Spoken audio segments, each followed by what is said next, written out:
Hello, hi friends, బాగున్నారా? ఇప్పుడు మనం చిన్న కథ చెప్పుకుందాము. కథ పేరు సమస్య అనేదన్నమాట. హిమాలయంలో భైరవు అనే ముని ఉండేవారట. ఆయన ఎప్పుడూ తపస్సు చేసుకుంటూ ఉండేవారు. అతను చేసే తపస్సుకి అతనికి చాలా శక్తి వచ్చిందట. ఆ తపశక్తి వలన అతను ఏది అంటే అది జరిగేదట. భైరవముని మధ్య మధ్యలో క్రిందకి వచ్చి వెళుతూ ఉండేవారట.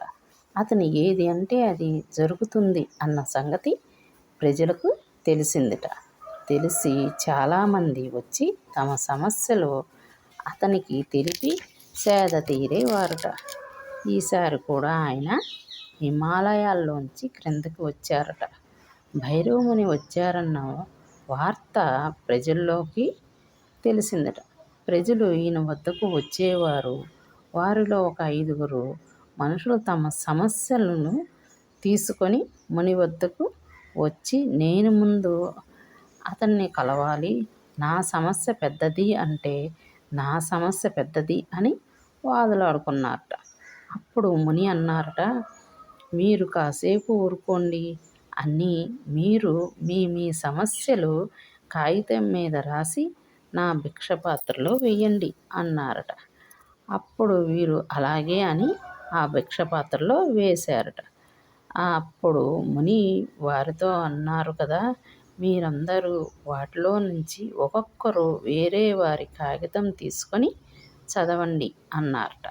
అప్పుడు వారు వారి వారి కాగితం కాక వేరే కాగితం తీసి చదివారు. ఒకరి సమస్య ఒకరికి పెద్దదిగా కనిపించిందట. అమ్మో, నా సమస్య కంటే ఇతరుల సమస్య పెద్దది అనుకున్నారట. ఈసారి మీ సమస్య మీరు చదువుకోండి అన్నారట ముని.